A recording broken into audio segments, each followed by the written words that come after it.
Wait. What? It just goes? Am I on YouTube right now? Am I streaming? I don't understand this.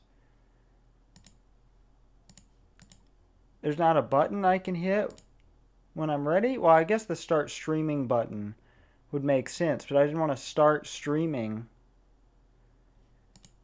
Hold up. Oh, I have one concurrent viewer. Hello. I did not mean to go live. We're going to open an incognito window here. And I'm going to test it for myself.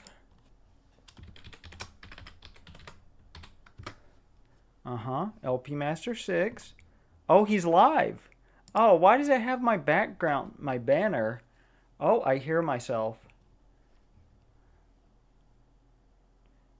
Okay, great. I wasn't ready to be live right now, but you know what? Oh, my one viewer is gone. Goodbye. What does this mean? Okay, concurrent viewers. I'm assuming that means viewers now. Why can't they just say current viewers? What does concurrent mean that's different? Let's highlight the question mark here. Oh, okay, connected to this stream at the most recently available time. So they don't want to say now. Got it. All right, then why did it have one at the very beginning? All right, stream settings, cool. Stream health, stream is healthy. I was very worried about that. I really wanted it to be healthy. Thank God it's healthy. Okay. Should I start with Donkey Kong? I guess let's get into some Donkey Kong. Alright, wait, hold on. Let me see the latency here. How is this latency?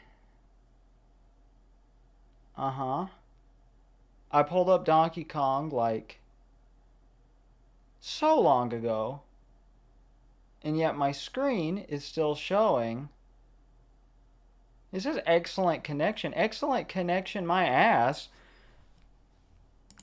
I don't know how this works, but YouTube needs to get on it. Oh, it's not live. It wasn't live in my own view of the stream in YouTube Studio. Why would it not automatically be live? Okay. All right. Okay, are we good? Are we good? Everybody? Thank you. I think YouTube is only like 3 seconds behind. Donkey Kong has kidnapped Pauline, and it is up to Mario, the fearless carpenter, to come to her rescue. Throwing fate to the wind, Mario tries desperately to climb the labyrinth of structural beams from the top of which Donkey Kong taunts him. Help our hero ascend the metal structure by dodging an assortment of fireballs, steel beams, and exploding barrels the angry ape hurls at him. Prepare yourself for a never-ending adventure as Donkey Kong takes Pauline away to the next level every time Mario gets to the top. Based on the arcade game of the same name, this classic will keep hardcore with a hyphen and casual gamers entertained for hours. Do-do-do, do-do-do-do. We're going to play some Donkey Kong. Oh yes, we play all day long.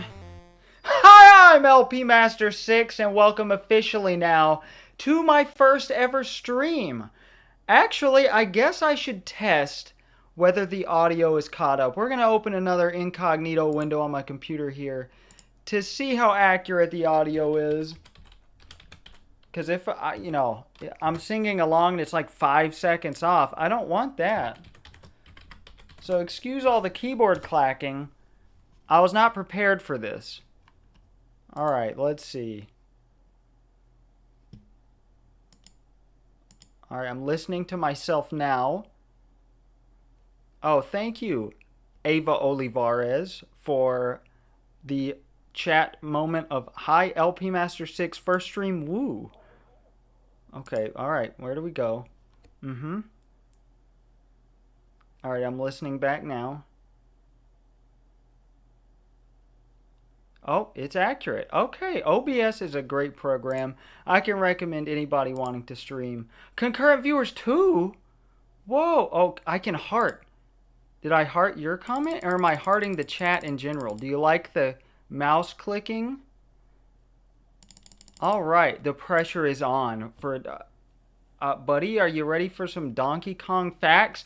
Here we go. This is a redo of my very first Let's Play, for which I had a guest, and I was really cringy. It was really bad, and we talked about adult cartoons for like the whole time, and I didn't say that many Donkey Kong facts, and when I did, I just used the word fuck a lot for some reason. I, hadn't been 18 for that long. Maybe I was still a delinquent teenager at heart. I swear to God, if I die in the first stage of Donkey Kong. Now, as you could have seen from the info screen, I practiced this over the last 2 months for 9 hours and spent 10 hours making notes. Oh, thank you for liking the stream, by the way. I can't interact with you apparently that quickly. Oh no, it's not live on my computer screen again. So I can't see what anybody's saying. Perfect. Okay, nothing changed. Awesome. Alright, this is a great test so far. I'm nervous.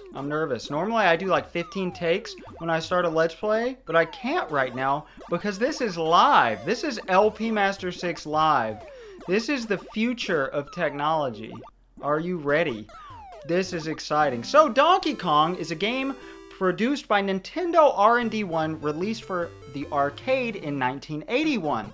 We are playing the 1983 Nintendo Entertainment System version, known in Japan as the Famicom, which is short for Family Computer, which is technically the name of the system. Famicom is not, but everybody just calls it the Famicom.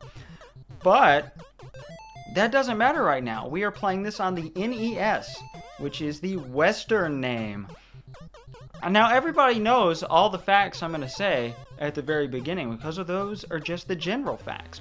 But I like to say facts that everybody can possibly learn for the first time. That they may not know everything about Donkey Kong all the time like a good portion of people that would ever watch a Donkey Kong stream. I'm going to pretend like you've never seen Donkey Kong at all in your life. We just beat the game, by the way. It's 3 levels. In the arcade version, there is a 4th. There's also a little opening cutscene that shows Donkey Kong. That's the big ape up there, for those who don't know.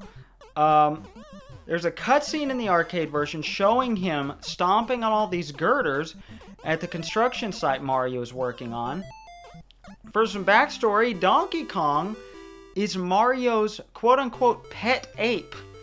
And Mario apparently treated him pretty badly, so Donkey Kong is getting his revenge by kidnapping Lady, later named Pauline, after Nintendo warehouse manager Don James' wife, Polly James.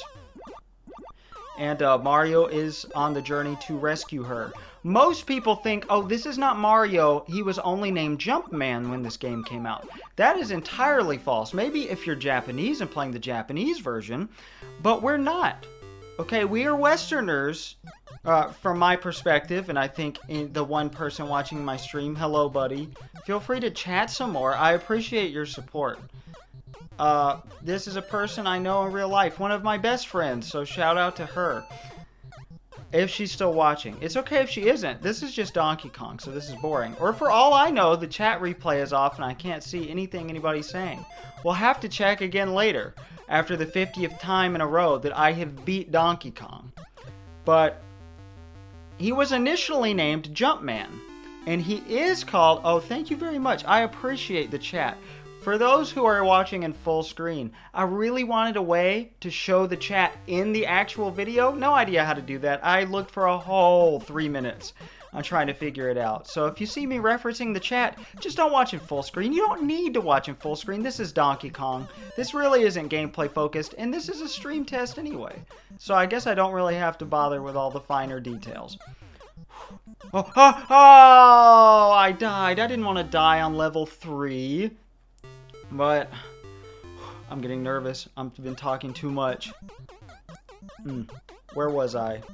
So they didn't decide on the name Mario until Nintendo of America, which was a young startup branch of the company, god damn it, was in the middle of a meeting. This is how the story goes, at least. Back when they were in New York. They were considering moving to Washington, but they didn't have the money to do so because Washington is closer to Japan, Washington State, not Washington, D.C. Oh, God. It's going to be impossible to talk over this game. This has already become longer than my original first Let's Play video of the game, where I explained only probably half of these facts that I'm stumbling through right now. But their landlord, Mario Segale, or Segale? I always pronounce it Segale in my head when I was a kid, but it's probably Segale, burst into the room demanding they pay their rent. Now, it's probably an exaggerated story, but that's where they got the name Mario, and this is now the most recognizable character of all time as of 2010, I think the study was. Number 2 is Pikachu, and number 3 is Mickey Mouse, who was originally the most recognizable character of all time. But that's probably changed because I'm old. I really didn't want to run into that.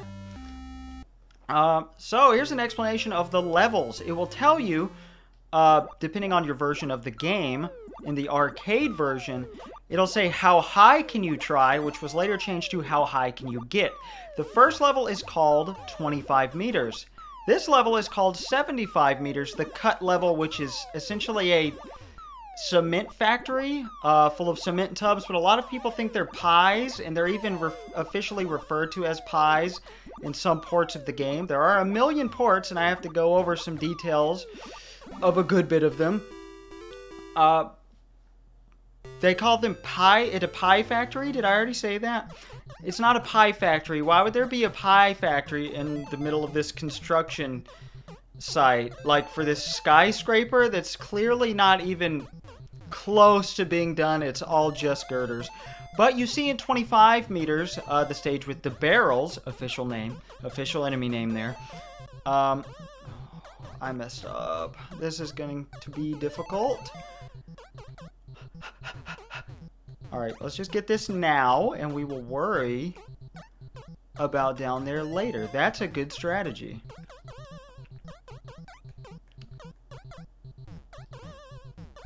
I'm sorry, I went silent. I didn't want to go silent. I'll make sure to show off the hammer, don't worry.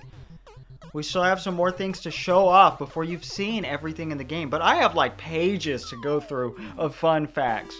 Well, some aren't that fun, but I think they're fun. But they're objectively kind of boring, some of them.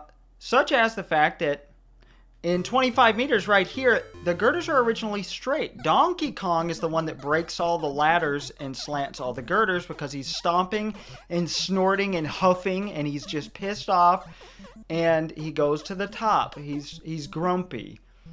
And that's your opening cutscene of the game before it says, how high can you get? Which, of course, that's a good drug reference. I used to think, haha, Mario's smoking weed. And that was hilarious when I was a kid. Hello, second viewer. Welcome to this stream test. It's not a good stream. You might want to click off. This is a test. I've never recorded live before, and I'm really nervous for somebody who's just playing Donkey Kong and telling Donkey Kong fun facts. Now, the last stage is called 100 meters. I don't know why I keep going for this. It's going to be impossible. You don't have to get Pauline's lost items or Lady's lost items. God damn it. That's a game over right there. But guess what? We're not done because as you may have seen originally, and yes, there's no game over music or anything. If you press select, you can go down to game B.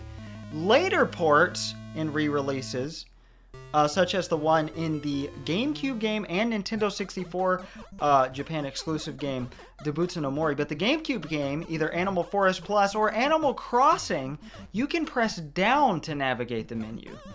Not here in the original. Of course, I'm playing this on Switch Online.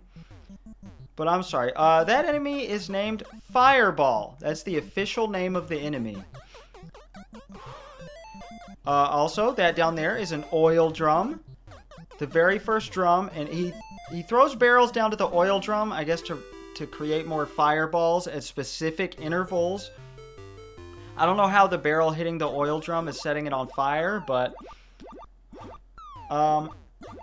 Yeah, most of the enemies are named fireballs. The fire foxes, as I like to call them, because some ports call them that. In 100 meters, those are just called fire, last I checked. Mario Wiki changes their opinions a lot on this. In the arcade game, these items, which serve no purpose other than to give you points, there is a hat. But the NES could not fit a 4th level on its cartridge, or the hat graphic for some reason, even though there's unused graphics in the game. I don't get it. Like, later NES games, even just 2 years later, can hold a whole 100 levels, but this can't hold 4? I don't know. I don't get it. But whatever. It's the very first home console Nintendo game that's not on a system that can only have one game on it. A dedicated console, if you will. I don't like this. So, we're going to show off the hammer. You get this classic tune.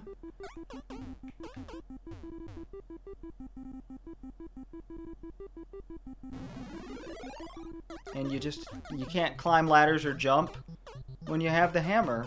But it will kill any enemy in the game, including barrels, fireballs, and fire. I actually have no idea if it will kill the cement tubs in 50 meters because I've played the arcade game a couple of times in my life. Thank you for appreciating the tune, my friend. I will alternate between calling her Ava and Eva because that's what I do in real life. Because she used to go by Eva, but now goes by Ava. So you guys can only call her Ava. I'm not pronouncing it right. I always feel like I'm not pronouncing it right. But back to Donkey Kong. You get an extra life at 20,000 points on the NES version, and that's it. You only get 1 extra life. 0 counts as a life, as you saw earlier, and the difference between Game A and Game B is almost nothing. I think technically you start out at level 3, which don't get stages and levels confused. Big difference. Stage is like 25 meters, 50 meters, 75 meters, and 100 meters, and level means each time you run through the game in a row. It gets harder each time you beat the game. The barrels and everything just moves faster, but you get a bigger bonus timer. That's not actually a bonus. That is a point bonus for based on how quickly you beat the game, but if that gets to 0, you die. I will be showing that off because there is a unique song you're never likely to hear in actual gameplay for the bonus timer running out. And I've heard it in-game once, and that's when I accidentally left the game running. Oh, oh. Oh, oh, oh, oh. Oh, I'm cracking myself up with how awkward I'm being. There's just too many facts to go through in too little time. Oh, I didn't mention the jacks. Those springboards, that's what I always think they look like. Springboards in later Mario media are called jacks. No idea why. Oh my god, I just realized they're car jacks. Why the fuck is Donkey Kong... Why are there jacks on this skyscraper? Who has parked their vehicle 75 meters high on a skyscraper? I don't understand this at all. This is a bad idea. I'm gonna do it anyway. Okay, it worked out. Whew. Oh, I didn't show off. If you touch Donkey Kong in this stage, since this is the only stage in the NES game, you can touch Donkey Kong, you die. Oh, God, I don't like this. Oh. No, if you're going to go over there, that's fine. The official name for the things we've been breaking to shatter the construction site that we worked so hard to build, we might be dead here. In the arcade game, if you jump next to Donkey Kong, you get 100 points. But you lose 100 points from the timer and the time it takes to jump on Donkey Kong, so it's useless. But I don't think it works in the NES game. But I'm okay dying, because I'm just going to replay the game until I've said everything I have to say. I got to get comfortable doing this live anyway. I'm using 2 monitors for this. I borrowed my wife's computer monitor, and it's right in front of my face, and that's how I'm playing the game. And then I can see about half of my regular computer monitor, which is actually a... So I'm playing the Switch on a computer monitor, and I'm playing... I'm using my computer to see make sure the stream's working on a smart TV. So this looks really awkward, but you guys can't see it. Awkward is apparently word of the day. I need to get into some new vocabulary here. But this was designed mostly by Shigeru Miyamoto, who had only done a few projects for the company, starting with doing art for the game Sheriff, which was one of their early arcade titles that was never once ported to a home console. But after the failure of the game Radar Scope, which he helped design, which was essentially it was based on the game Galaxian, I think. I don't know. We'll get more into Radar Scope in a minute. Either way, they thought it would be a big hit in America. It wasn't a big hit in Japan or America, and Nintendo of America ordered a ton of arcade cabinets for it. Nobody bought them. There were very few ever bought, because the way it worked back in the day is you would have like bar owners or arcade owners buy your cabinets after doing a test market. The game tested well, but nobody actually wanted it. They had like millions of dollars in lost income from that, so they had to rework the arcade cabinets. So they had to design a new game that Westerners would enjoy, because it was especially a failure in America. So Miyamoto got on the case and thought, okay, how about this game I've come up with? And he came up with a jumping game, essentially. These were originally considered, this was the second platformer ever. Oh no, a comment. The audio is cutting out a bit. Oh, it's time to test that out and make everybody pause for some more keyboard clacking. Oh, 3 viewers. Oh, I'm nervous. I'm very nervous. All right, let's see. All right, we're going to pull up an incognito window where I'm not signed in. This is probably the only time I've used an incognito window on my computer, is to look up myself without signing out, because that's a lot of work. All right.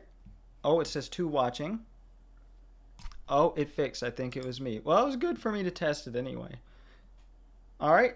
I am now viewing the part where I said if you jump next to Donkey Kong, you get 100 points. Okay. Ooh. Yeah, it looks okay. Yeah, I don't ever watch streams on YouTube. I don't ever watch streams at all, actually. Which I need to, because my friend Jesse streams a lot, but he's never streaming when I'm around it. I've only gone back and watched a couple, but I've never watched them actually live. Alright, so Miyamoto designed the game. It was originally supposed to be a Popeye game. And I thought for years they just couldn't get the rights to Popeye. Also, it's actually really hard to time that, where you don't have to go all the way to the bottom of the screen. But if you get the elevator timing just right, you can skip a good 1/4 of this level. I'm not going to be able to make this, am I? No. I've never gotten past 75 meters level 5 in game A, and I'm pretty sure this is the equivalent here. I've never been able to do it. But we're going to keep going. Okay, so platform games, platformers as we call them today, were originally called maze games. They were considered similar to Pac-Man. There was only one platformer before this called Space Panic, I believe in 1980. I don't think it ever got home console releases either, but you couldn't jump. This is the first platformer where you can ever jump, and the second platformer ever. So thank you, Miyamoto. He became a huge star for this game, and Nintendo's other star child that propelled them into making video games in the first place and toys was Gunpei Yokoi. He was the producer on this game. Miyamoto was the director, and Yokoi helped design this. He also designed a million other things Nintendo, like the Game Boy, the Virtual Boy, the Mario Land series, Wrecking Crew, Metroid. He co-created those. He was a wonderful man. Died in a car accident. He got hit by a car in 1995 after he was in the passenger seat where his buddy rear-ended a truck, and he got out to make sure everyone was okay, and a speeding person next to him destroyed him. Poor man. This was right after he left Nintendo. They didn't give him a good farewell. They were mad at him because they rushed the Virtual Boy. He said it's not ready. They said we're putting it out anyway. And then they shamed him publicly for it multiple times. Let him go with no fanfare. Stopped including him in the credits of games he worked on. And then he created something else that was a hit in Japan, the Wonder Swan. And then shortly after died. So, poor Gunpei Yokoi. And he was already being overshadowed by Miyamoto after this game's success. The composer was Yukio Kaneoka, who you never hear about. Nobody ever talks about him. It's unsure when he left Nintendo, but he worked on some early arcade titles and some early NES games, but that's about it. And they didn't have in-game credits back then. So, I mean, it's hard to tell. There's not much known about him, but he taught the most legendary Nintendo composer, Koji Kondo, who would later take over the reins of the Mario series. But Miyamoto is said to have... He said he wrote the music himself by hand for this game, which does not include the LP Master 6 theme at the beginning. The do-do-do, do-do-do-do, do-do-do. That song... that was added for the NES version for the title screen because there wasn't much title screen music for arcade games because that would get really annoying standing in an arcade and hearing all the music constantly, even if nobody was playing the game. So Yukio Kaneoka did definitely compose that song and program it into the game. Presumably he was just the programmer, but it's not like the music's very impressive either way. Listen to this. I mean, the NES couldn't handle very much, and I mean, music wasn't considered all that important back then. The only impressive things are the cutscene sounds. Those are the only memorable melodies. And of course, 25 meters, It's a very famous tune, but not very impressive. So I totally believe that Miyamoto, who is not a composer, could have composed them. Hirokazu Tanaka, my personal favorite Nintendo-employed composer, composed the sound effects and programmed them in. But the game start theme, is actually not a Nintendo original song. It was used in a lot of 80s arcade games. And it's actually from a popular cop drama show, which I think was American? I forgot. All my notes... I did all this research 2 months ago, so I don't remember. It was a cop drama, a live-action cop drama show, and people just kind of stole the composition. If this were a video and not a stream, I would play it myself, but I can't really put things on the screen right now. Thank you to whoever liked the stream, aside from my good pal. Thank you, thank you. Oh, I already said this note. Alright, let's pause. Let me gather my notes here. Oh, they were known as climbing games back then also, as well as variations on maze games. But this is the first video game ever. This is going to sound weird. Video games already existed back then, and this is so commonplace now. We can thank Miyamoto for a little bit of sexism in video games. This is the first game to ever include a damsel in distress. So, thanks, buddy. I know, I'm sure Miyamoto's not a sexist, but still rubs me the wrong way. But I don't have the extra time. I got a lot of notes to go over, you know, get on a soapbox about sexism. But this is also the first arcade game, I forgot the note, to feature multiple stages that aren't just repeats. Like, Pac-Man and Space Invaders are the same screen. The enemies and stuff just get harder. This is different stages. People thought he was crazy for trying to design this game back then.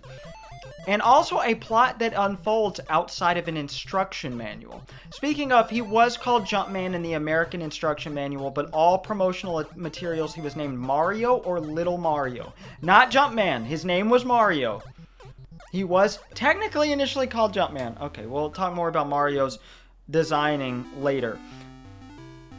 But sure, Pac-Man sort of had cutscenes, but they weren't really plot relevant.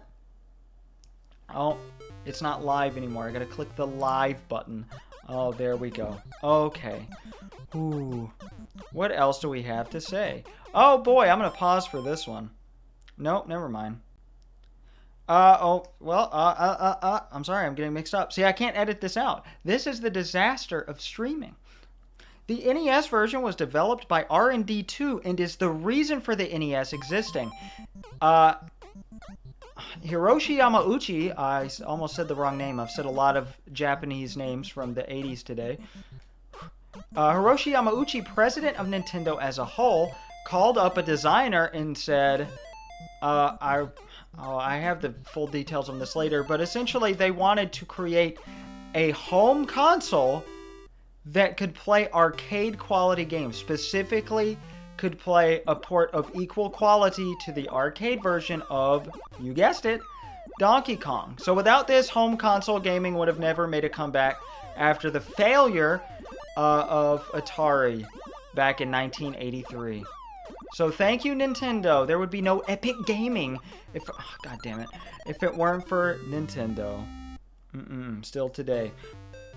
But there are ports or alternate versions released for the Game & Watch, Atari 2600, Intellivision, ColecoVision, Coleco Mini Arcade, Coleco Gemini, Atari 8-bit, TI-99/4A, which is a fucking calculator, MS-DOS, Commodore 64, there are two of them, two Commodore 64 ports that are completely different, VIC-20, no idea what that is, the MSX, the ZX Spectrum, the Amstrad CPC, Atari 7800, Apple II, Famicom Disk System, which was a later add-on for the Famicom, the Game Boy has a complete full remake, which is the best version of any version of this game. It is fully playable in the game Donkey Kong 64. There are multiple ways you can play it on the Game Boy Advance, including the e-reader add-on. This is playable on the GameCube via Animal Crossing as an unlockable item, which is pretty meta because you, as your Animal Crossing character, also in Animal Forest for the 64, I said all this earlier, is pretty meta because you are playing as a person in a simulation game playing the actual game Donkey Kong. Also, it is available on the DS, the Game & Watch version is, and Virtual Console on the Wii, 3DS, Wii U, and Switch. That was back when Nintendo licensed out their games to other companies for porting. More on that later. My God, are you sick of seeing these same 3 levels yet? I practiced for 9 hours. Get on my level. I'm the epic gamer here, okay? Oh yeah, but out of all those ports, 25 meters is the only level that's in every version of the game. Some of them don't have the final level, but there isn't a single version that doesn't have the barrel stage, as it's commonly referred to. I know I can get to this stage in level 5. I practiced too much. I got so sick of this game. Oh, also, it was a deliberate design choice. The fall damage in this game, he wanted it to be realistic. He didn't want Mario to be able to fall more than 2 girder links without dying, which ended up being obnoxious, but it was too late to fix in development. So for later games, fall damage, you know, is a lot easier or non-existent. But especially for Mario, it's usually non-existent, because he learned his lesson here. Oh, God. Oh, I can make it. I can... Oh, game over, please. Why? But the Nintendo version differences. The Famicom Disk System, whenever you gain points, like jumping over a barrel, it says 100. They turn orange. The heart at the end of the game, when Mario and Pauline are reunited, is outlined in white. And there's a few more that I don't care about. There is a glitch in one... Oh, no, I already said that. That's the jumping next to DK glitch. But the game ends no matter what at level 122. No, I said 122. I meant 22 in the arcade version. Because of how the bonus timer works, each level it goes up a specific amount, and it actually overflows to the point where the timer won't let you decrease it, or won't let you beat a level at all. The timer's too strict. And that is in level 22. So you can beat the game 21 times in a row and then get to what's known as the kill screen, which I think is a term popularized by Pac-Man, which I think caps out at level 256. A lot of games end at level 255 or 6 because a lot of games are programmed with hexadecimals in mind, which end at 255, including 0. But I'm not going to get into programming language because I don't know it much myself. One source said level 133 on the NES version. I don't think that's true. I think it's actually still 22. I think maybe it means out of the phases, but I could be completely wrong. Like each stage. Don't introduce the word phase in it. This is not Wrecking Crew. I've been talking a lot about Wrecking Crew with my friend Crowsonbeast315. But I will talk about that in some future videos. Please move. Please move. You cannot climb a ladder with the hammer. So that is why I'm not using it much and just kind of waiting things out. Alright. Let's see if I'm skilled enough to check my notes while playing the game here. Did we die already? No, we didn't die. We just started Game B again. Okay. If you come down here. Yes. Okay, that works. Ooh, am I too quiet? The brothers. Did you consider Donkey Kong Returns the GOAT of Donkey Kong games? Are you talking about the Game Boy version? Or are you talking about Donkey Kong Country Returns? I'll give you my ranking right now. This is my favorite out of the original series is definitely Game Boy Donkey Kong 94. Okay, yeah, you are talking about Returns. Actually, that is my least favorite game in the Donkey Kong Country series. The HD remake got announced today. So, to date this stream, if anybody for whatever reason goes back and watches this nonsense. But no, I do like Returns. Don't get me wrong, it's really good. It's just missing a lot of what makes Tropical Freeze better and what made the originals in 64 so good. Going back to 64 though, which I'll do eventually, I might like Country Returns better. I do consider 64 part of the Country series, but yeah, so this stream is just coincidental that we're not celebrating the announcement. Oh my god, how dumb. The announcement of Donkey Kong Country Returns HD today. Though I am excited, but I'm a little disappointed that it's getting remade twice over, you know, a new game coming out. Because that would be nice. I would love a new Donkey Kong game for the first time in 10 years. Like, mainline platformer Donkey Kong game that's not Mario versus Donkey Kong. But no, I haven't played a bad Donkey Kong game. I even like Barrel Blast. I saw a haha.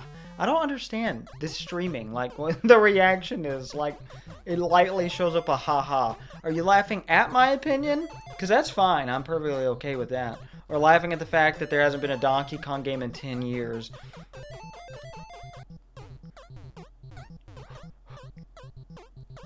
Oh, Zolonic. Is that how you pronounce it? Sponsored by Nestle. Actually, oh no, I was about to reach down for my Nestle Pure Life water. But as a matter of fact, they were out of Nestle Pure Life water today. This is sponsored by Aquafina. Oh, Jesus Christ. Oh, man, I needed some water. It's really hot in my house. I turned the air down to 73. I normally keep it at 77, but I'm doing a lot of talking here. Yeah, Aquafina's not as good. It's better than Great Value water, though. It's been tasting like plastic. Oh, so I'm very sorry to say, the Nestle boycott, I can't follow through. Yes, I know, Aquafina is disgusting. We also bought Dasani. They only had one Aquafina. Dasani's even worse. I used to really like Dasani. Thanks, Halo. I have literally never even thought about that. I do like the Donkey Kong Country. I didn't imagine I would have 3 people talking to me on this stream. I'm very grateful. This is fun. This is a good time, even if I'm just playing the same 3 levels over and over. I could move on to Junior, but since I'm doing a reprieve of my original Let's Plays, when I'm not gonna, this is not all I'm gonna do when I stream. I'm not only gonna do NES games, but I wanted to just make an update for my original shitty Let's Play. You remember my Dasani days? I was Aquafina Man. That was my persona, Aquafina Man. I don't like Nestle Crunch. Also, I'm vegan. Can't eat Nestle Crunch. But I do like the Donkey Kong Country Returns soundtrack, but I feel like the Tropical Freeze versions of all the songs that come back are better. Like, again, I really like Donkey Kong Country Returns, but I just feel like it's in every way inferior to all the other games in the series. But I mean, they're all a very high, a high bar. You know, they're all very good games. I'm not just saying that to make you feel better either. Like, I will suck Nintendo off really, really hard about anything. I'll defend most of their games. Except Phantom Hourglass, the Legend of Zelda Phantom Hourglass, but I'm not going to get on that rant. And I guess there's a few others. My favorite food is chili. I'm surprised you didn't know this. I've talked about chili a lot. I'm surprised if I didn't talk about chili in any of the videos you've watched, but no, I eat at least 1 can of Hormel vegetarian chili every day, which even all my meat-eating friends prefer, except my dad. He likes Wolf Brand chili, so that's why we don't have a good relationship. But, the vegetarian chili is spicier. They also have there's a difference. There's not in the chilies.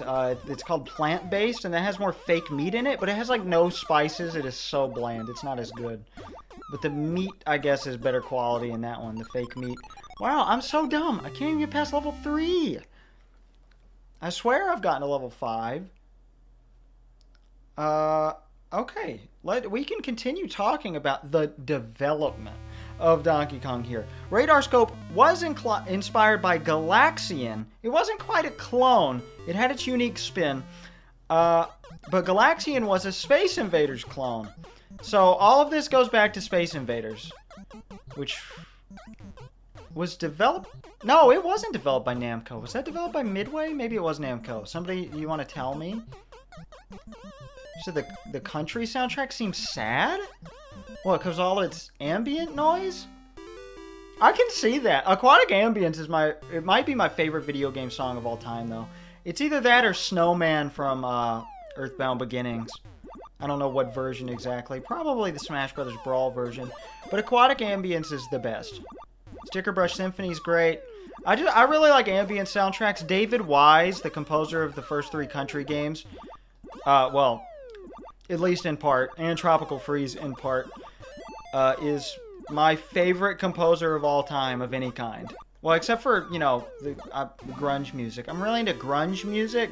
You know, 90s bands. Chili with meat. I've participated in Hormel memes. Wait, what? Hold on. Homel? Did you mean Hormel?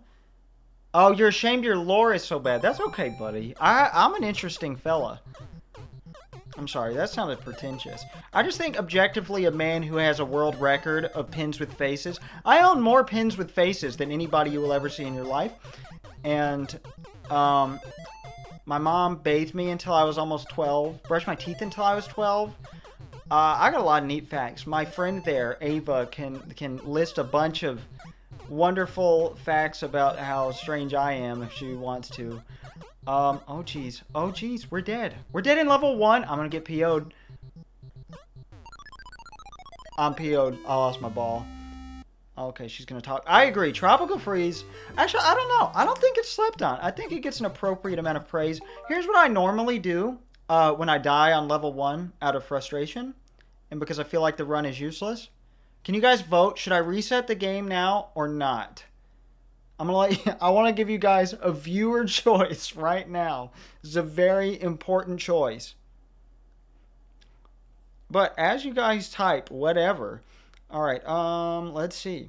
Yes, Radar Scope tested very well in Seattle, but was shipped by boat to headquarters in New York. Because shipping by boat was easier for some reason, all the way from Japan. By then, the American market was no longer interested in games like Space Invaders. Which is option B? What loads the spin point? Yeah, that's right. I'm not a little bitch. You can't erase the spin points, by the way, so this proves I'm not a cheater. Never. I've never rewound Donkey Kong. I've never done spin points. I'm a purist.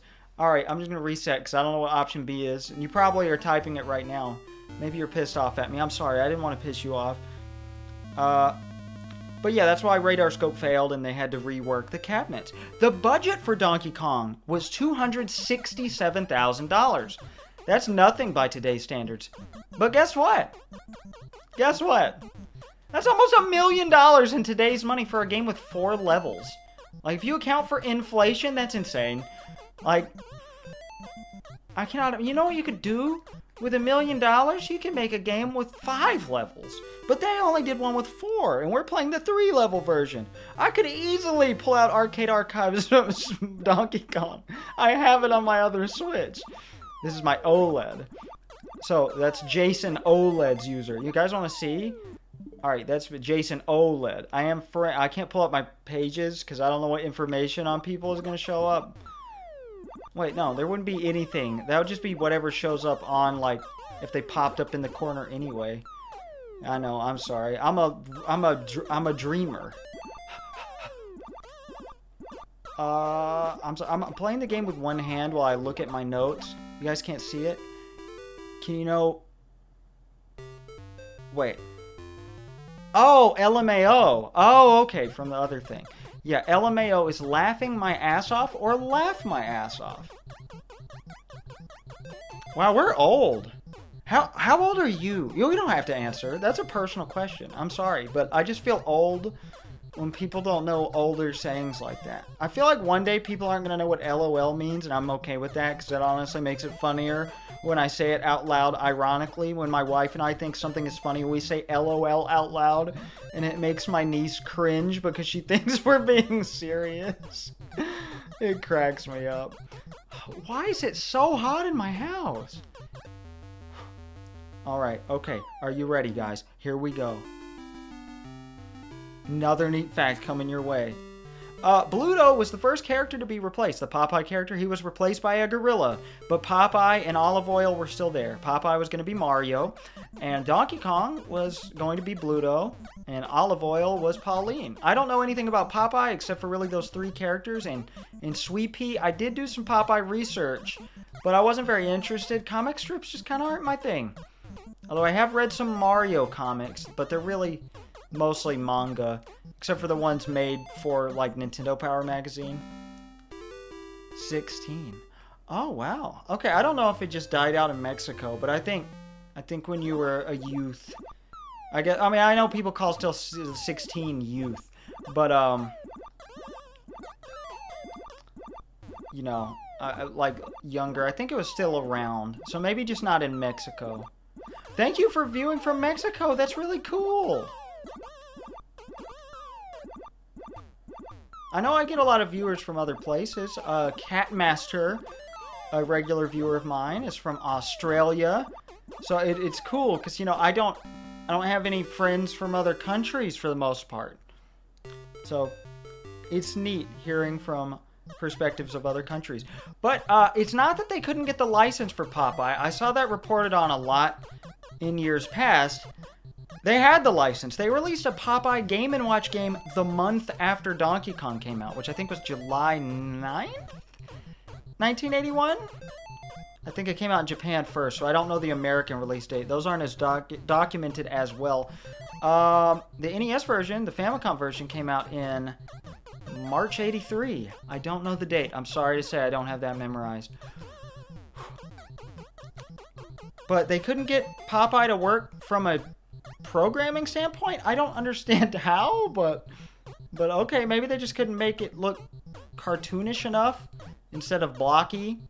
But Mario / Jumpman, actually, you know what? Here's a better neat fact. This had the working title of Table Kong Game.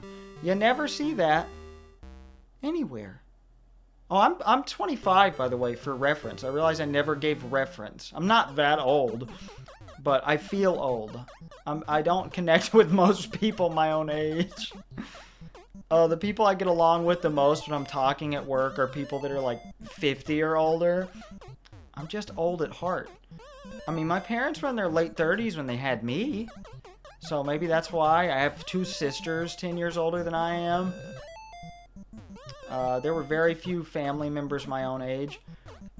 There is a glitch in some versions of the game where if you have your hand, Mario's top hand, sticking up off the girder, barrels won't go down that ladder. So that's a good trick. I don't know if that's this version or not. So far, I've never had a barrel go down when I'm brave enough to do that, even though I've been doing it a lot this stream. I'm sweating. It is very hot here. But Table Kong Game is still how it's abbreviated, TKG, on the circuit boards, which I thought was neat. Is that a fact anybody else cares about? Can we have a vote? Can we have a vote? Is that a neat fact or an okay fact or a dumb fact or a boring fact? We have a lot of options here. So, I'm so sad. I promise I did a lot of practice. 4 concurrent viewers and 4 likes. Thank you, guys. In May of 81, not long before the game came out, export manager Shinichi Todori named Donkey Kong. It is highly debated on why his name is Donkey Kong. An old urban legend is that Shigeru Miyamoto... Oops. Oh, well, we don't need that anyway. Who cares? We're not going for a high score. My high score is 96,000 something, for anybody curious. God damn it. Whoo! But the old urban legend is Shigeru Miyamoto was going through a Japanese to English dictionary and thought donkey meant stupid. But he just... Well, he, quote, thought the name sounded good. But apparently Shinichi Todori named Donkey Kong. So he deserves the credit. But the game and its plot, again, this is the first game with an actual, like, relevant plot to the gameplay, sort of. You have an actual, like, motivation for doing what you're doing, which was very rare back then. It was inspired by Beauty and the Beast, which I think was... Wait, was it? Was the Disney movie Beauty and the Beast? Is it that old? Eva, you would know. But also inspired by 1930s US media, obviously, like King Kong, which they basically just kind of stole the Kong from, presumably, but they won't admit it. More on that later. There was a lawsuit. And obviously Popeye. It was originally planned to be a maze game, basically a Pac-Man clone. But then he came up, you know, with more of the platforming idea. And there were going to be seesaws catapulting Mario across the screen. But Yokoi was like, that's not going to be possible. Do I like the comics? What comics? Which comics specifically? I feel like I've mentioned, like, I mentioned Mario comics earlier. Popeye comics? I have never read Popeye comics. Comics really aren't my thing. Okay, we have news on the Disney film. The 90s. Okay, that's what I thought. I didn't think of that when I wrote my notes. 5 viewers, that's a lot of pressure. I was really hoping for 0 to 1 today, so there was no pressure, but I feel pretty good. I like the interaction. Oh, you mean just comics in general. Okay, I'm dumb. I've actually read very few comic books. I've watched a few of the Marvel movies. Spider-Man is my favorite superhero, but I need to try out comics more. I had some as a kid. I still have, in mint condition, some Nintendo Power Game Boy comics from 1989. There they are. I'm looking at them in a drawer over there. I can't see them, but I know they're in there. That's where I keep my capture card. Right on top of those, I think. I haven't seen them in a while. Maybe they're not in that drawer. Maybe I lied. But, so, you know, Nintendo stole the plot, essentially. Right? Oh, by the way, for the verdict, the Disney film came out in the 90s, but the story has been a thing for a long time. For those not reading the chat. So thank you for that information, my friend. Where was I? Oh, yes. So Nintendo stole the plot, and Yokoi and Miyamoto designed the game. They didn't even program it themselves. I mean, I think the sound may have been programmed by them. But, Ikegami Tsushinki was a subcontractor Nintendo hired to program this game. They thought it would be too hard. So they had a team of 4 programmers and 2 people that did something else programming related from that company come in and do what Miyamoto told them to do. At first they were like, this is impossible. And Miyamoto was like, can you do it, please? Because they kept complaining. Because it was really hard. But inevitably, you know, they were like, nope, we're not doing the seesaws. I think Yokoi was the main guy who was like, Miyamoto, you gotta give up. You gotta give up on the seesaws. Miyamoto probably went back to his... Finally, we beat level 4, 75 meters. Whew. But Miyamoto had to give up on a lot of dreams. He was living near uh, Nintendo headquarters at the time of the game's development. And to think he would go to the public bathhouse to come up with ideas. The company had a public bathhouse, Nintendo did, in 1980, and he would go there at night to think. I don't know why. Maybe he didn't have a shower in his house or whatever. Ooh, that was inefficient right there. It's way more efficient, from my experience, to do the top than the bottom. But in this case, it didn't matter because the fires are coming over. Oh no, oh no, oh no. Oh, oh, oh, where are you going? I don't like this. I don't like this game these guys play. It feels to me like they hone in more on you as the difficulty increases, but I've never seen technical evidence of that, but that'd be pretty impressive for 1980. The game was originally supposed to be one screen that scrolled vertically, but that would have been impossible for circuit boards at the time to handle. Well, maybe not circuit boards. Okay, I don't know all the technical terminology. But he wanted it to just scroll up to the next stage instead of cut. But nope, not possible. Especially not on the NES version. Or like most of the home consoles of the time, if any. Well, this was the most powerful console at the time, so yeah. Definitely not. But arcades were considered to be superior hardware. If you've ever played the arcade version, do you like it better? It has an extra stage, which is great, but it's the worst stage of the three, or of the four, and the sound sucks. I hate Nintendo arcade sound chips, or any arcade sound chip I've ever heard from, like, the golden age of video games, as they call it. It's obviously 1980 is not the golden age of video games, but I believe that's still what the Wikipedia page says. That wasn't even a good attempt. But that was a pretty good high score for me. Maybe it was 96,000. It's not comparable. Oh, what are you studying? I'm sorry, I ask you when you say you're going to be AFK. For those who don't know, that means away from keyboard. I was very confused when I was about 12 when people kept saying that to me. No, well, until I asked. That's the moral of the story. I didn't know something and then I learned it and wasn't confused anymore. How relatable of a story is that, you guys? The game is 20 kilobytes and was made in 4 to 5 months compared to the industry standard at the time of 2 to 3 months. Isn't that insane? But Ikegami, as subcontractor, technically didn't own the rights to the game, Nintendo argued. But since they programmed the source code, they kept it. Nintendo did not even have a copy of the source code. Oh my god. Oh, I'm surprised I did not die. Okay. I'm sorry. I'll continue the story, the fascinating tale of Donkey Kong in a moment. Okay, for localization, since, you know, the main purpose was for the game to come to America, the main purpose of the game at all,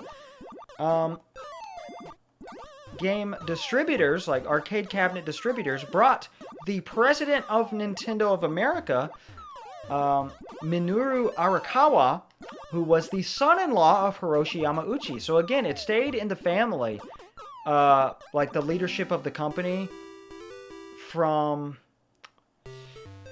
the 1880s, 1890s? I think it was 1890s when the company founded, all the way to, like, the 1990s, which is cool. And, well, the 2000s for the main company as a whole, but still, that's really cool. They brought him to get the trademark signed and registered to a lawyer named Howard Lincoln, a very famous guy, for those of you who know Nintendo 80s lore and 90s. Howard Lincoln would later be hired on as the chairman and the vice president of Nintendo of America. Very powerful lawyer. I don't know what made him want to go work for Nintendo exactly. I'm sure he was making good money on his own, but hey, vice president of Nintendo of America is a good place to be. Oh, Mario was actually originally named after the Walkman and Pac-Man, who was named Puck-Man in Japan. It was a trend to name things ending in man at the time, like Scatman. Scatman John, that's another one. but specifically they cited Walkman and Pac-Man. Is it Walkman or Walkman? I've always heard everybody say Walkman. But, you know, that's for those who don't know, if you don't know what LMAO is, I'm sure you don't know what a Walkman is. That's basically the predecessor to an MP3 player, which would be the predecessor to an iPod, which they don't really have dedicated things now. But that was the first, like, very tiny music player you could carry around with you. It played cassette tapes. I'm not that old. I didn't have a Walkman. I did have a cassette player as a little kid, and a few cassettes, which I don't own anymore. I just got rid of them because there was no point. Ooh, I lost a viewer. That's fine. I'm okay with that. But Mario was designed to be age 24 or 26. Not 24 to 26, 25, my age, out of the question. 24 or 26. That's what the source I saw said from Miyamoto. He was originally named Mr. Video before it was changed because he wanted to be... Miyamoto wanted him in every game he did. He wanted him to be synonymous with video games as a whole. Which is funny because that ended up happening. What are the odds that one video game character, you know, the one designed to be synonymous with video games as a whole, would actually end up being, you know, the most recognizable character in media of all time? That's pretty cool. But then he was named Osan after middle-aged man. He was designed with a hat and overalls and a mustache because that was the easiest way to design. Hair was hard to design. They wanted to make it easy so that, like, if you flip him, the sprites would be the same. So that's why Mario's design is the way it is. I don't remember... Oh, the overalls made it easier for the arm movement, I think? I don't remember how or why. Let's see... he was not originally intended to be in a relationship with Pauline.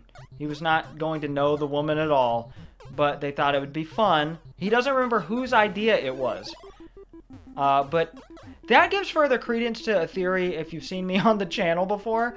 Mario and Peach did not enter into any sort of romantic implication until 1993. Miyamoto was really not into the hero being in love with the damsel in distress. That was always another guy's idea. It seemed like.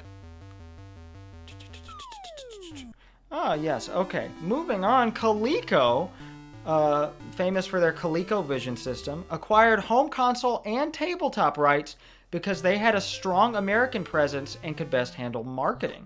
A few companies offered good deals for this, you know, but Coleco... I think they were going to pay less, but Nintendo trusted them more. I gotta pause for this. I gotta take a breather from the game. Nintendo earned the initial lump sum that they paid, plus $1.40 per every cart they designed, Coleco, for any home console or tabletop system. Or no, sorry, $1.50 per cartridge and $1 per tabletop system. That's how much Nintendo got. They earned a ton of money on that deal. Howard Lincoln drafted the contract on Christmas Eve 1981 and included the clause that Coleco would be held liable for anything on the cartridge. So if they got sued for Donkey Kong for any reason, Nintendo would not be held liable. That is insane. Nobody in their right mind would have signed that contract, and that's actually really dirty. So they stole the plot, stole the code, and made this horrible deal. Nintendo's not a great company. Remember, not long before this, they had love hotels, where it's rumored that their president cheated on his wife in his own love hotels. But, Yamauchi pressured the Coleco guy to sign the contract without consulting the legal team. Luckily, nothing really went too terribly wrong with that deal. Everybody did pretty okay. But, the Intellivision system, which was a big home console at the time. I don't know how big. It was famous enough. History hasn't forgotten about it. Yeah, Coleco didn't really know how to design for the Intellivision, so the Intellivision port sucked. Intellivision was pissed. Atari acquired all home computer rights. Like, you know, the Apple II, I guess, would be the most famous that I know of from the time. See, this is where the neat facts get less neat and kind of boring, but this kind of stuff fascinates me. You can read this all on various wikis, but Atari produced all the home computer rights until Coleco came out with... I just spat up a bean from Chile. Oh, that's disgusting. Oh, I swallowed it. I didn't mean to swallow it. Oh, that's hours old. No, that might have been from my wife's vegan hamburger helper. Yeah. Okay, yeah, it's not that old. It's okay. I'm sorry. That was disgusting. Oh, jeez. Oh, jeez. I gotta drink some water. I normally cut out drinking water, but this is a stream. I need to drink up, guys. Is my wife home yet? She was at the doctor. You know, Aquafina's not that bad anymore. I might change my mind later. I'm just really hot and thirsty right now. Thank you for ha-haing. I was looking straight at the chat. It cracks me up when a ha-ha pops up. I don't know why. I'm sorry. My sense of humor is ruined. Last time I laughed and cried was at a video titled Video of Stick Shift with Skulls with Bad to the Bone intro music with fart sounds. Me and some of my best friends cried laughing at his birthday party. My friend Cody and another one of his friends looked at us and said, I don't get it. 4 minutes through a video of us laughing at fart sounds as 25-year-olds. Okay, back to Donkey Kong. Coleco unveiled a port for their home computer system, the Coleco Atom, at some trade convention in, I don't remember what year, 82 probably? And Atari was like, that's it, we're suing you. We're suing you and Nintendo. They were pissed. So, Hiroshi Yamauchi was like, to put this in modern terms, bruh, at Coleco, and they were like, oh, we're sorry, we'll pull it. It's not coming out. It did go released in 1984, however, when all of the deals died down or something. I don't know. But Atari, upon hearing this, got mad at Nintendo, even though they didn't know about it at all. They had an almost finished deal to distribute a new system called the Famicom in the US. By canceling this deal, you know, they practically went bankrupt. They fucked themselves over. But Nintendo made so much from not having Atari distribute the NES and them doing it themselves. Like, Atari, you know, went under shortly after they pulled back on this deal. So, you know, screw them. They were dumb. Ooh. They lost their... In that moment, that's when they lost their, you know, their status as the kingpins of the home console industry. But they also wanted to make their own consoles and thought the NES would be competition. Stupid move. Nintendo did smooth their relationship over by giving them home console and home computer rights to the 1983 game Mario Brothers. Which I do want to eventually redo all my original 100 games on stream. Or in some form, like I sort of did Wrecking Crew with Wrecking Crew 98. I think that would be fun. I deserve a reprieve. Oh god, oh god. Oh, is this game A or game B? If this is game B, I'm going to be really impressed. But the Atari 8-bit version had an Easter egg displaying the programmer Landon M. Dyer's initials. The Easter egg went undiscovered for 26 years until he revealed it on his blog. But he didn't remember how to activate it, so he had other people do it. But he programmed a lot of the weirder ports. We'll get more into unused content in the games in a little bit. But the Apple II port, I think, is the only one with cheat codes, unless you want to count some of the Virtual Console versions, because you can do this. I'm not rewinding, though. I'm not a bitch. Not really. It's okay if you rewind. Maybe not in a 3-level game, but some of these NES games are impossible. Just because I don't like to rewind doesn't mean I never do it. I cheated in a lot of my original Let's Plays. Not Donkey Kong. Again, I just beat the game once and that was it. That was a 7-minute video. Oh my god. Oh my god. I'm scared. I'm very scared. Oh! Okay, this is definitely game A then. Definitely. But the Apple II port has extra life and invincibility cheat codes. So you might want to check it out. I've never played any of the third-party ports. I don't like this at all. The company Ocean Software released a bootleg for the ZX Spectrum, which was the main home computer to game on in Europe. And that game was named Kong, but they actually legally acquired the all European computer porting rights in 1986. So, that's a good story for them. How about unused content? Ooh. Can you guys please comment if you're still enjoying the stream? While I drink some water? I need some viewer input. Everybody looking at full screen, please go look at the chat right now. We'll have a flood, hundreds of comments right now. Oh shit, I have 4 viewers. Did somebody just come in while I'm paused? I'm sorry, that's bad timing. This is going to give you a terrible first impression. You want to hear me drink water, though? I'm drinking water. Oh, thank you. I didn't know if you were still here. I appreciate that very much. Can I give a heart? Can I? Does that pop up for you guys? Oh, somebody ha. I don't know why that's so funny to me. Hold on, what is this? I can send stuff too. I can engage in the chat. What? Why? Why can I do that? I'm talking to you guys right now. Oh, I lost a viewer. Oops. I'm unprofessional. They just wanted to see Donkey Kong gameplay, not me paused. But here's a neat fact. Originally, and this is programmed into the game. Yes, thank you for appreciating my flow. That's how my wife and I say flower, because we're stupid. Yeah, I am a little cringe. Oh, no! Oh my god! I was on level 4 and I was careless. I'm sad. Was that game A or game B? If that was game B, that would mean I'd done what I...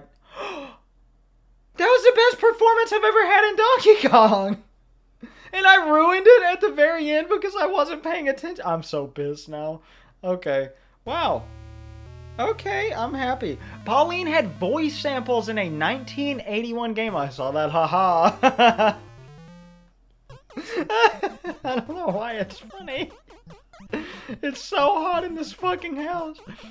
Oh, I went with YouTube over Twitch because I already had a YouTube fan base of, 221 subscribers as of this stream. For anybody curious. And also Twitch doesn't let you say bad words too much or something. I was reading the rules and I was like, I'm scared. I've said a lot of offensive stuff before. I'm way too scared to get banned on Twitch. I can edit YouTube. But Pauline would say, nice! If you jumped over a barrel or something. And, instead of Donkey Kong grunting and snorting in the arcade version, Pauline was supposed to say, help, help! Which she later does in Super Game Boy versions of the Game Boy remake. Isn't that cool, everybody? Yeah, you love it. There are also unused songs that I can't play for you guys because this is a stream, but go to the cutting room floor, tcrf.net, search Donkey Kong /arcade, and you can find them there. Unused themes for the cutscenes. I believe there were going to be more cutscenes that got cut. You'd think I would have written that down, so maybe not. I don't know. But here is one more neat thing. I've got to read this. In the arcade game's code, in English, Ikegami Tsuchinki left a hidden message for those talented enough to decode the code. Congratulations! Space exclamation mark. If you analyze this program, comma, no space, we would teach you. There's a lot of spaces there in the middle of those words. Asterisk, asterisk, asterisk, asterisk, asterisk, that is really hard to say 5 times fast. Tokyo, Japan, 044-244-2151, extension 304. System design, Ikegami Company Limited. Siri, call 044-244-2151. This is legal in Tennessee. Yes. No... Siri, call 044-244-2151. I didn't have the company code. I didn't have the country code. If this is an emergency... Yep, okay. Can somebody find me the Japan country code? I don't want to be paused too much longer. But, yep, there you go. That's, yeah, if somebody finds me the, how America's +1, The brothers, you could tell me what Mexico is, but you're studying right now, so you don't have to go away to study. If you're still listening, I really appreciate that. But it is legal in the state of Tennessee to record on one side. As long as one person on the phone knows that they're being recorded, that's completely legal. I can call a number on a recording. I doubt that number. Well, actually, they're still a company. They still program stuff. Ikigami Tsuchinki. That'd be really cool. Somebody, if you don't find me the plus whatever to dial for Japan, somebody please get on that. Then I'll look it up myself eventually, and we will call that number back. But also, this is the first Nintendo game with anti-piracy measures. If the N and the O at the bottom of the copyright are altered, this might be just the arcade version. I'm not sure about the NES version. No, I'm sorry.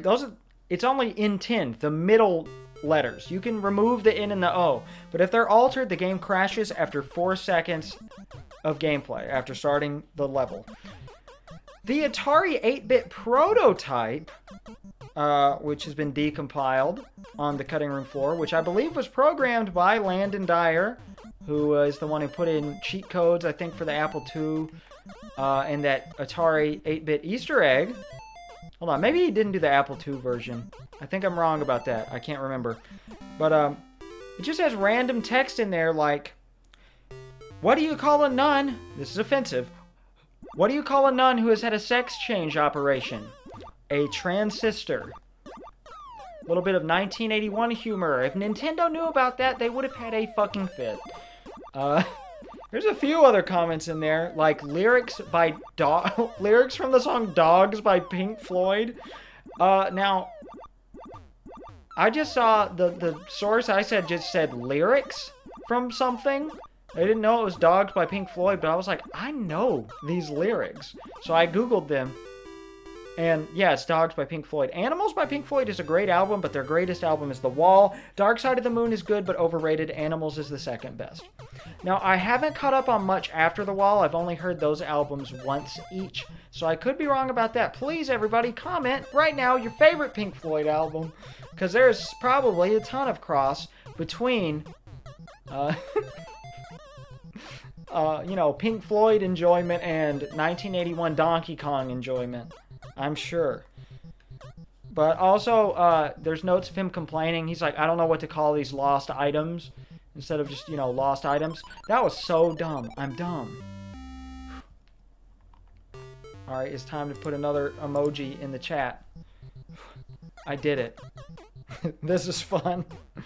But the game was a massive success. Obviously, it jump-started the biggest video game franchise of all time by far, which would be Mario. That's in sales and number of games, especially number of games.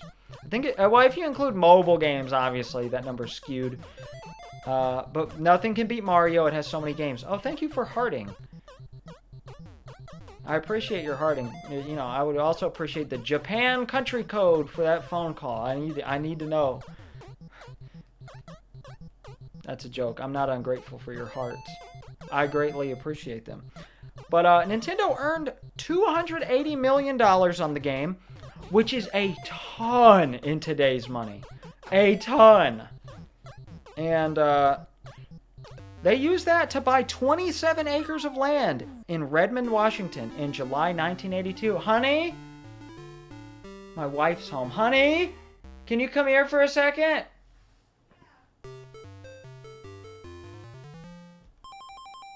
We're gonna ask her right now. Are you watching my stream? I just got home. Oh, you just got home? I thought you'd been home. No. Oh, well, I'm live right now. You're talking to everybody. Hi, everyone. 4 people. Awesome. Eva's there. Oh, cool. She said hi. Hi. Are you gonna go watch it and support me? I was about to do dishes, but sure I can. No, I just wanted to see if you'd be honest. And I appreciate your honesty. You've passed. You want to give me a kiss on the stream?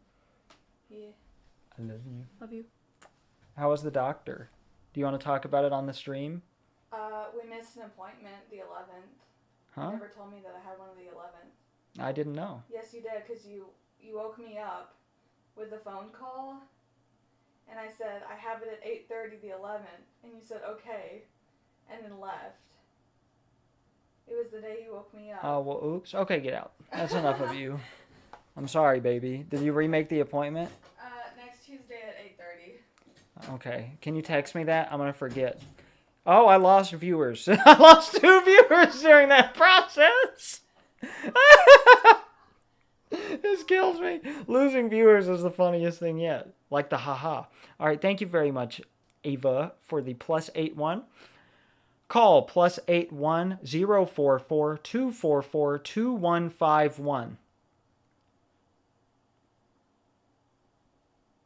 Sufficient funds to complete this call. If you would like to purchase another $10 global card, please visit our website. I'm sorry, what? I have international minutes. I've never made an international call before. This is bogus. I'm sorry. I'm sure they would have spoken Japanese, and I don't know enough Japanese to get me by over the phone. So, sorry, guys. Sorry, all 3 of you. Someone's back. I'm sorry that my... Oh, they're gone. I don't know why it's funny. There's only one. I'm sorry. I haven't played the game in so long. I'm just talking. That's probably why. Alright, I'll get back to it. I know you guys want to see me beat this game for the millionth time. But, all versions of the game have grossed, at this point, roughly $4.4 billion just of this one game. Not the series, the one game Donkey Kong. That's insane! Like, they made a massive profit. $287,000, right? That was their budget. $4.4 billion profit. Of course, that's including Virtual Console, I believe. But to keep up with demand in Japan, Nintendo secretly licensed the company Falcon to create an official bootleg called Crazy Kong, on the stipulation that they could not release that in America. It could only be in Japan. They broke this contract. Also, Mario has vocal lines in Crazy Kong, and it's technically an officially licensed game, making it the first line where Mario speaks at all. Did I say first line? I meant game. Mario's second game, Crazy Kong for the arcade in 1981, is the first game where he speaks. Lesser talked about is Crazy Kong Part 2, which had some bug fixes. I don't know why they need to call it a sequel. But yes, Falcon breached their contract and got sued. Nintendo revoked their license, but they still kept doing it. Falcon countersued the injunction of American Crazy Kong cabinets and obviously lost. Crazy Kong Part 2 was licensed, but they would later make the unlicensed bootleg Crazy Kong Jr., based on Donkey Kong Jr. Why? What is wrong with them? They had permission. Why did they not run with it? Alright, if you come over here, I'm hammering you. Okay. No. Oh. Can you stop being a bitch, please? That's it. Oh, you're scared now. Okay, well, this works. You can hammer them across the pit. I've already demonstrated that like 5 times, so I guess I don't need to tell you. But Nintendo finally won their lawsuit, since lawsuits take forever anywhere in the world. Over 12,000 counterfeit cabinets in 1990. 9 years later, or 8 years after the lawsuit started. And they won at least 30 more lawsuits regarding bootleg, Donkey Kong, and like license deals. This is probably why they only release their own games now. Like, over 30 lawsuits for the one game. That's how many they won. In April 1982, Universal Studios, one of the biggest companies in entertainment, threatened to sue Nintendo's license holders, including Coleco, for if they didn't give 3% of the net sale price, saying that, like, Universal owned the rights to Donkey Kong because it was a ripoff of King Kong. And they were suing Nintendo. All license holders gave in, except for a few. And one of them was Parker Brothers, and I think that's hilarious. They made, like, some handheld version of Donkey Kong.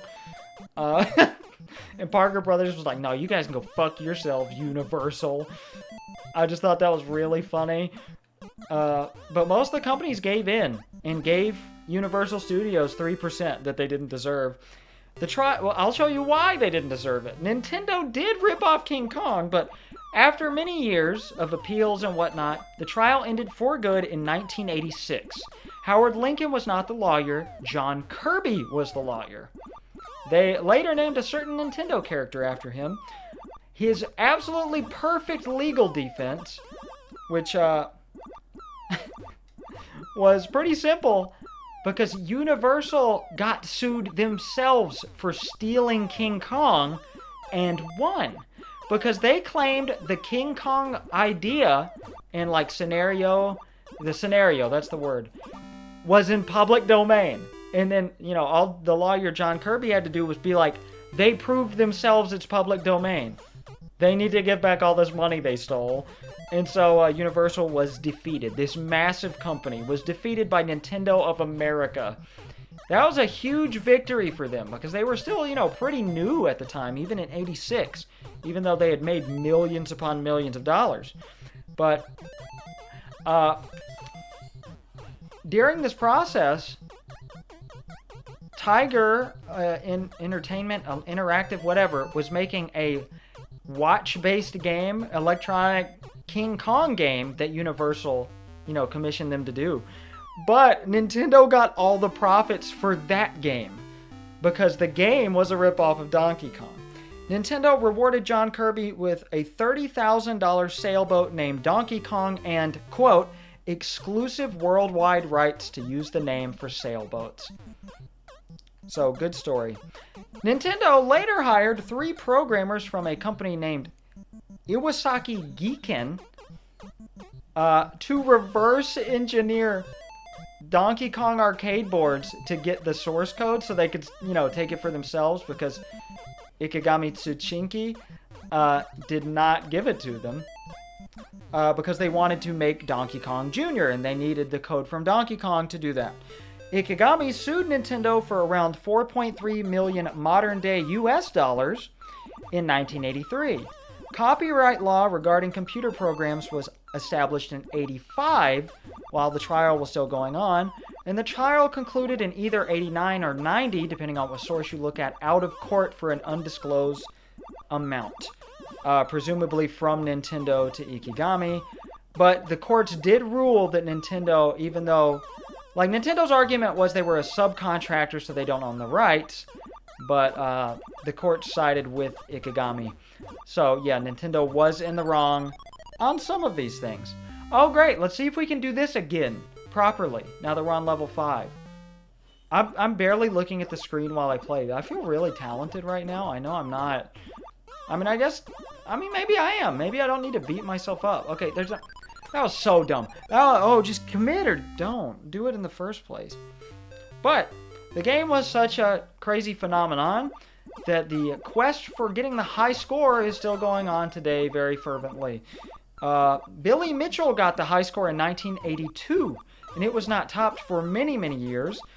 And the competition led to a documentary directed by Seth Gordon, who is now, because of this documentary, the King of Kong, A Fistful of Quarters. He's a world-famous director who directed several episodes of The Office.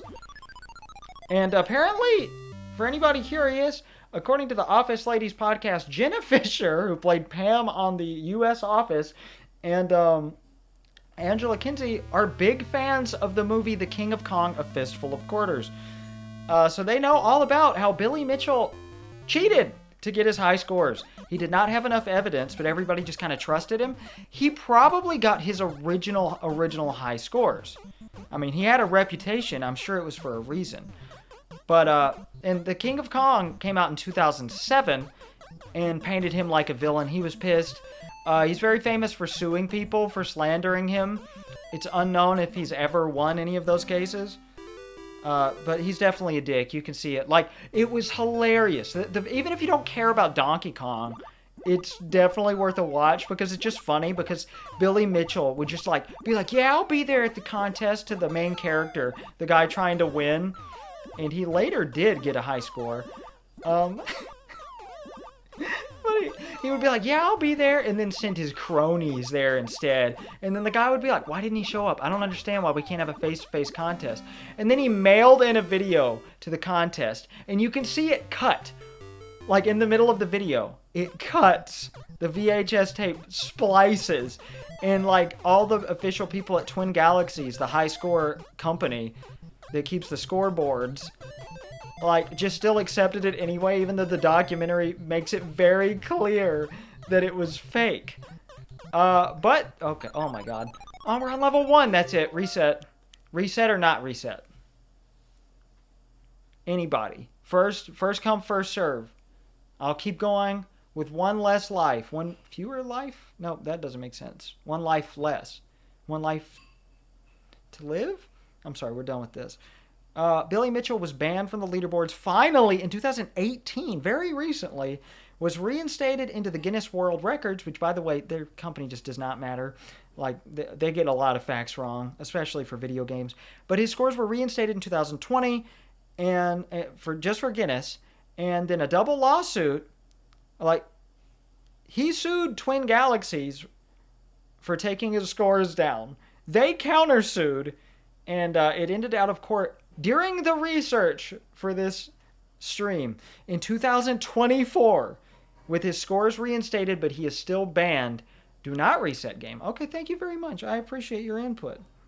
But his ban remains. He is not allowed to come up with more, or he's not allowed to insert more scores. Just his old classic scores remain. So I believe he still has some world records, but people, for the most part, have beaten those today. It's just so funny. He's a complete dick. If I were big enough, he might try to sue me for these comments. But just there's so many videos about him. He's a great real-life character just to find out about. It's so funny. Like, it makes sense thinking about it that this director of this documentary went on to direct The Office with the realistic, dumb humor. Like, because it's real. But Billy Mitchell's family, he's known for his colorful ties, by the way. He is a hot sauce salesman because his family owns Ricky's Restaurants in Florida. Which, you know, I went to Florida recently. Like, I started researching this game right after Florida. We could have gone to a Ricky's Restaurant, but probably not very many vegan options there. But they also make their own hot sauce, and he goes around selling their hot sauce. That's his job. But another pop culture thing about scores of this game, Eminem posted a score in 2010 with his own home, you know, the rapper Eminem, Slim Shady, posted his score in 2010 to Twitter. It was 465,800, which at the time would have put him in the top 30 for the arcade game, which is insane. Now he would be number 191 as of the research 2 months ago for this stream. What was I standing on there? That looked weird. I guess that's just part of the animation frames. Okay. But I just love that. I used to be obsessed with Eminem. My buddy Ava there can tell you all about that too, because she was friends with me, and I played nothing but mostly bad rap music around her at the time.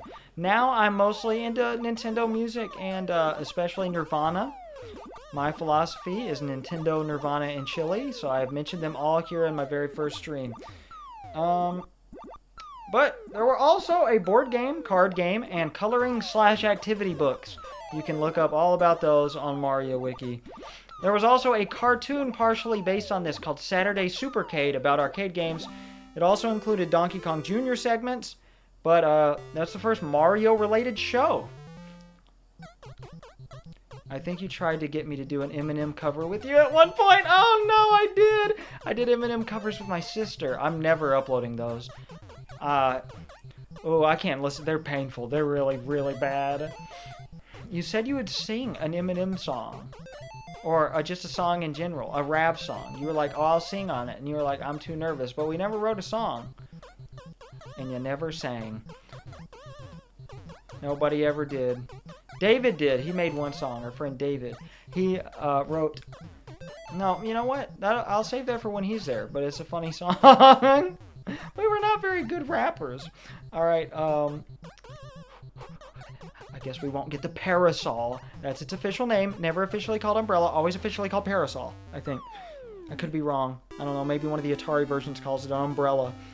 But, in Saturday Supercade, I'm sure nobody knows who this celebrity is now, but Donkey Kong was voiced by Soupy Sales, who was very famous around the time or before then.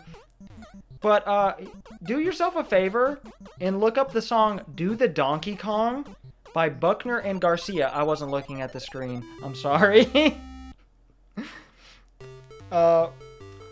But it's very catchy. Come on, come on, come on, come on, let's do the Donkey Kong. Do the Donkey Kong. Yeah, it's just on a cheesy album called Pac-Man Fever, which was their lead single from the album. But Do the Donkey Kong's pretty catchy. All the songs on the album include recordings from the arcade machines, and they're just talking about game mechanics. Like my favorite line in the song is something, something, something, take the elevator down. Now you know what Donkey Kong is all about. Like, that doesn't tell me what Donkey Kong is. It doesn't explain the plot or anything. It's just a catchy, funky 80s song. Columbia Records refused to release it on CD. They were like, no, this album's we're not spending our money coming out with this again. So Buckner and Garcia re-recorded the album. There are 2 versions. The original version's way better because they're like older, for the CD version, which I think is on like music streaming services if you want to check out a shittier version. But I would recommend the original. They re-recorded it in '99, and Garcia is dead. Sorry. There's another song, Donkey Kong by Arcade, as in like R.Cade and the Video Victims. Not nearly as good. A supposed writer on the song commented on the YouTube upload of it with 2.6 thousand views, saying he wrote it or co-wrote it when he was working at a radio station or something. Other more modern pop culture references to Donkey Kong include the fact that most plot-relevant episodes of Futurama involve a parody of Donkey Kong, because the very opening of the show is a space-based parody of Donkey Kong that the main character, Philip J. Fry II, who is also a fantastic Nintendo soundtrack uploader on YouTube. Not the character, but, that's the name of the channel, and the picture is of the character. So he's also a big Futurama and Nintendo fan. Almost said Nirvana fan. Oops, this is Nintendo. Ice Cube coined the term, "It's on like Donkey Kong," in his 1992 song, Now I Gotta Wetcha, which is partially about the Rodney King beating and police brutality and racism. So, yeah, I don't know if he's saying it's on like Donkey Kong to the police, because, Ice Cube, for those who don't know, did write most of the song Fuck the Police by NWA, which is, the album that's on is a really good rap album. It was Kurt Cobain's favorite rap album. Came out in 1988. That was really dumb. That was a terrible score, too. My God. Nintendo, after people used it just, on their own in the decades that followed, Nintendo finally trademarked it in 2010 and never lets people use it. You'd think they'd use it for marketing. They haven't used it once. So it's on like Donkey Kong. They just wanted it for themselves. And I have a ton more facts about the NES. But you know what? I'm going to save those. I've played enough Donkey Kong. So? Where can I get safely? I guess I'll just stand here. But I want to thank all 4 maximum people that watched. I greatly appreciate it. We're going to show you the bonus timer running out. And, originally, my original Let's Play, I don't know why I had a co-host who didn't care about NES games at all, my friend Galen, who used to be in my videos all the time. But he would just complain, and we'd end it early because, he wasn't playing, and that's how it was with all my guests. I was very cringy. The video quality was terrible, so I'm happy to have spouted off an absolute ton of Donkey Kong facts. Anything else anybody wants me to talk about before we end the stream here, please let me know. I think this stream test has gone kind of well. Actually, has the game audio, have you been able to hear it? I hope so. I can hear it. I'm assuming you guys can hear me, because you're responding to me. But we have played a lot of the same 3 levels over and over. I'm scared to know how long it's been. I'm scared to click over because I'll die. Oh, here it is!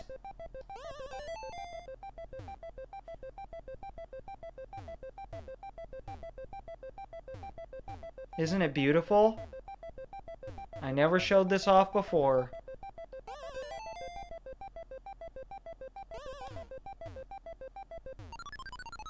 This was the first.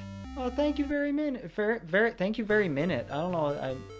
Game audio is great. The heart option is covering it up. All right, now we'll just die. This was the very first Let's Play I ever uploaded to this channel in 2011. Those videos are long gone, but I did 5 versions of Let's Play Donkey Kong before sticking with the channel, and now I have 221 subscribers. A fan who I've exchanged phone numbers with and called last night, and he offered to come to my house. He has sent me fan mail. I have regular commenters, friends that are actually decent to me. Not that Galen wasn't, but, you know, just in general, life is good. I'm glad to have redone this game. One more thing. Actually, oh my god. I'll figure out how long it was here. An hour and a half? Oh, Jesus Christ. I didn't even get to the NES facts. Thank you for watching all the way through. For anyone that did, I greatly appreciate it. And we'll get rid of this. Here's what I've been playing. This is fun to terrorize the cats. But I actually had something Donkey Kong related here. Where'd it go? I glitched the game out. No idea how I did it. I never edit my Switch screen capture videos. Also, why are they always in lower quality? Why can't they just save?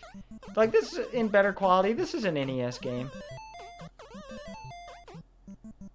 Okay, I swear I remember. There it is. Yep. I don't know how that happened. I have never managed to make that happen before. Except with my original NES that I bought, where my friend Cody had to compile 2 videos or 2 NESs together to make the perfect NES. All the graphics were pink squares for the most part. And my dad just said, "That's what video games used to look like, son. Get over it." And then he slammed my door and left. I don't understand why. But, that's Donkey Kong. Next time, I said my first stream ever was going to be like a challenge, doing every challenge run of Earthbound at once. I think that would be excruciating. I'm glad I did Donkey Kong. I also said I wanted to like speedrun as many Super Mario, like main Mario games in a row as possible until I get too tired. So I might do that next time. I'm also going to do viewer requests of what people have wanted me to Let's Play, but I Let's Play things in a very specific order, so I can't really do that. How do I stop? I don't know how to stop streaming. But thank you, everyone. I'll give a heart to the chat. Oh, no, I did a 100.